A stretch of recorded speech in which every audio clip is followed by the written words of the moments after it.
Ada yang tahu hari ini kita belajar apa? Tidak tahu. Tidak tahu, Bu. Belum tahu? Nanti Ibu akan kasih tahu.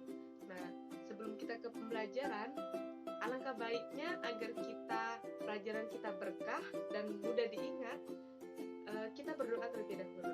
Ada yang mau pimpin doa? Saya Bu mau pimpin doa. Oke, silakan Abu Zar. Marilah teman-teman, kita berdiri kepala. Doa mulai.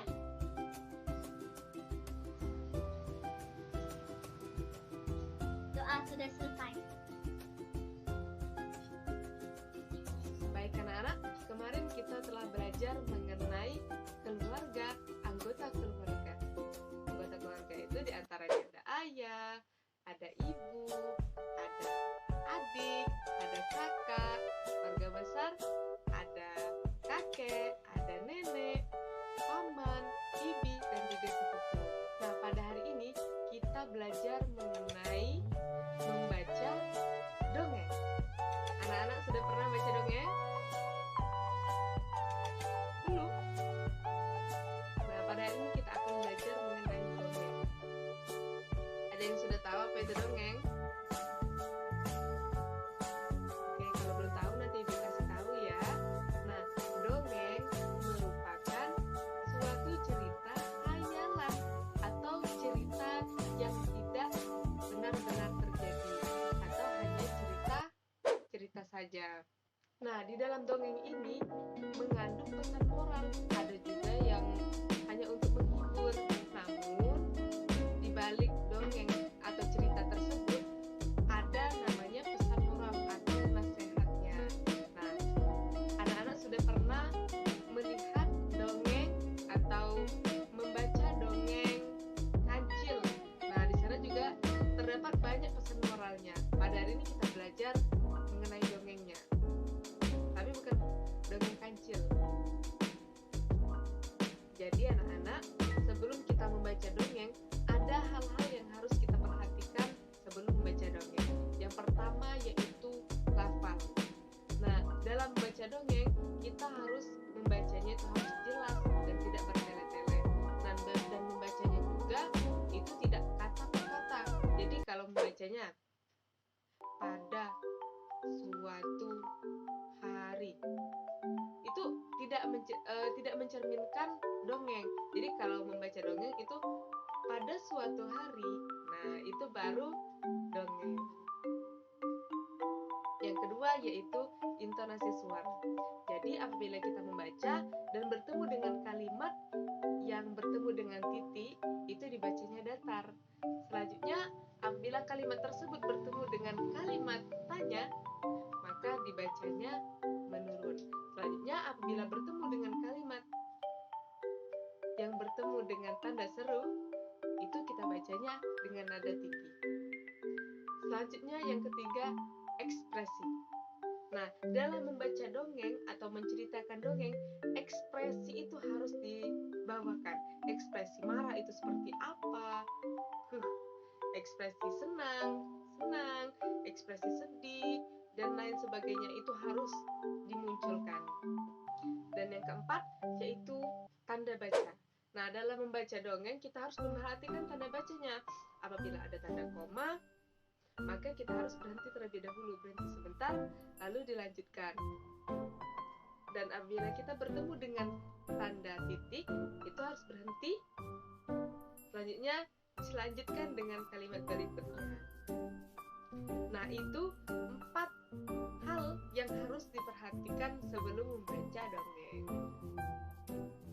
Nah, baik anak-anak, di sini Ibu tampilkan itu mengenai dongeng. Nah, nanti Ibu akan bacakan, anak-anak simak ya, bagaimana cara membacanya. Yaitu mengenai burung bangau yang angkuh. Di sebuah sungai kecil, seekor burung bangau berjalan dengan langkah yang begitu anggun. Ia menatap air sungai yang sangat jernih. Dan dengan leher dan kakinya yang panjang, ia bersiap untuk menerkam mangsanya di dalam air. Burung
setelah siang, ikan-ikan kecil yang ada di tepian sungai berenang ke tengah sungai.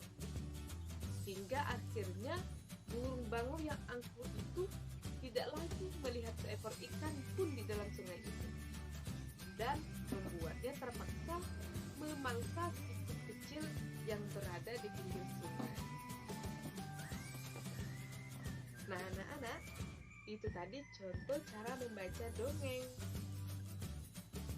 Selanjutnya, anak-anak mungkin sudah menyimak cerita dongeng tersebut. Selanjutnya, siapa yang bisa membaca dongeng yang telah Ibu contohkan tadi? Saya, Bu. Oke, silakan Nisa. Burung bangau yang angkuh. Di sebuah sungai kecil, seekor burung bangau berjalan dengan langkah yang begitu angkuh. Dia menatap air sungai yang sangat jernih, dan dengan deras dan panas yang sangat tajam,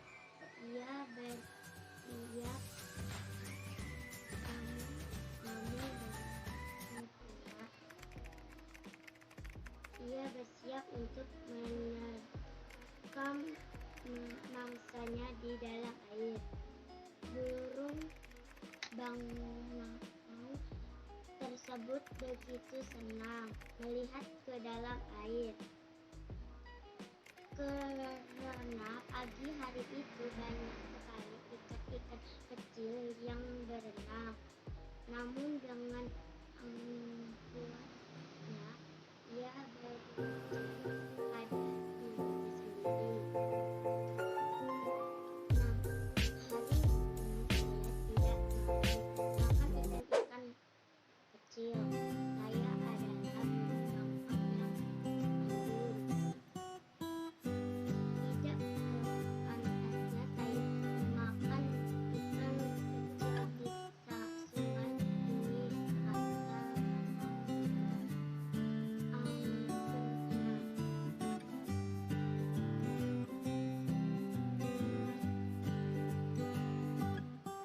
Yang lebih besar untuk si bangau yang angkuh itu pun kemudian menanti datangnya ikan yang lebih besar untuk ia makan.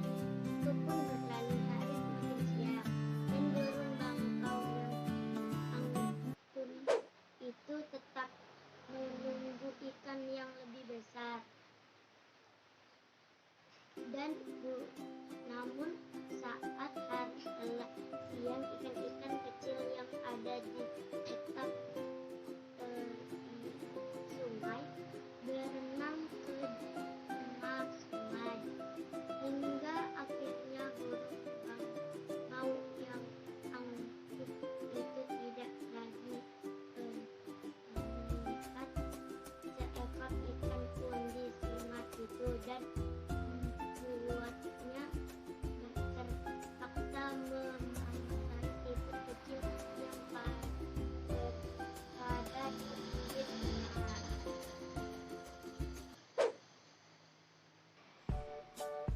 Sudah, Bu. Oke, baik. Tepuk tangan dulu untuk Nisa.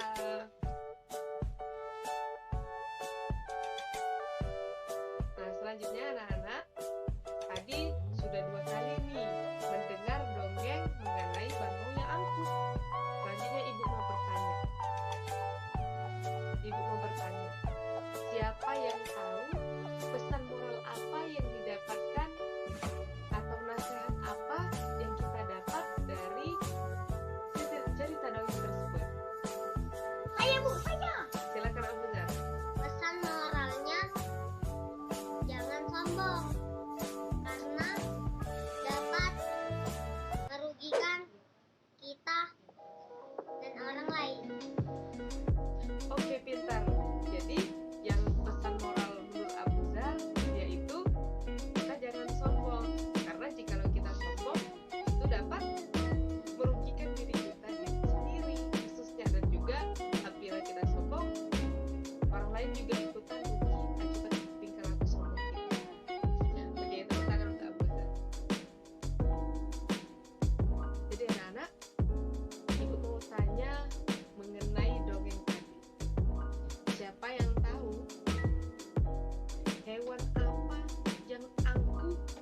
dalam dongeng tersebut? Oke, Seekor Hamzah. bangau, Bu, yang sombong. Benar, seekor bangau. Berenang ke tengah sungai. Soal selanjutnya, seekor burung bangau sedang menanti apa? Oke, Nisa. Menanti ikan besar untuk dimakan. Oke, sedang menanti ikan untuk dimakan. Nah, selanjutnya pada soal yang ketiga, ikan-ikan yang ada di sungai tersebut berlari kemana? Abu Zar. Berenang ke tengah sungai. Benar, berlari ke tengah sungai. Mengapa nih mereka berlari ke tengah sungai? Karena ada burung bangau. Mereka tidak mau dimakan oleh burung bangau yang angkuh. Jadi mereka berlari ke tengah sungai. Nah, soal selanjutnya, burung bangau tidak menemukan ikan di dalam sungai. Jadi, burung bangau memilih untuk memakan ya Nisa? Siput kecil. Benar, burung bangau memilih untuk memakan siput kecil. Nah, jadi anak-anak, pada hari ini kita telah belajar mengenai dongeng. Dongeng itu merupakan cerita khayalan atau cerita yang tidak benar-benar terjadi. Nah, kita telah belajar agar pelajaran kita tadi lebih ingat, maka kita harus berdoa terlebih dahulu. Ada yang mau memimpin doa? Saya, Bu, mau memimpin doa. Oke, Nisa, silakan. Marilah teman-teman kita membaca doa.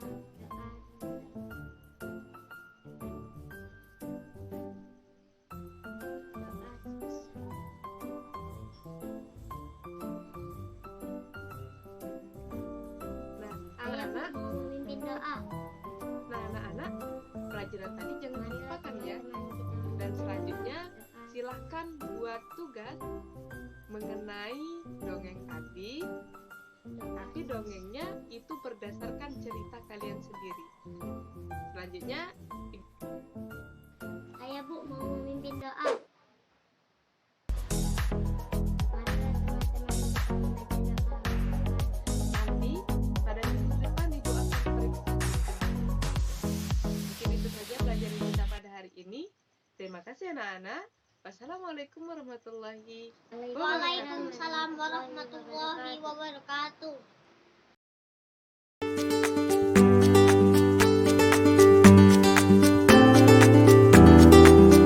Audio Jungle.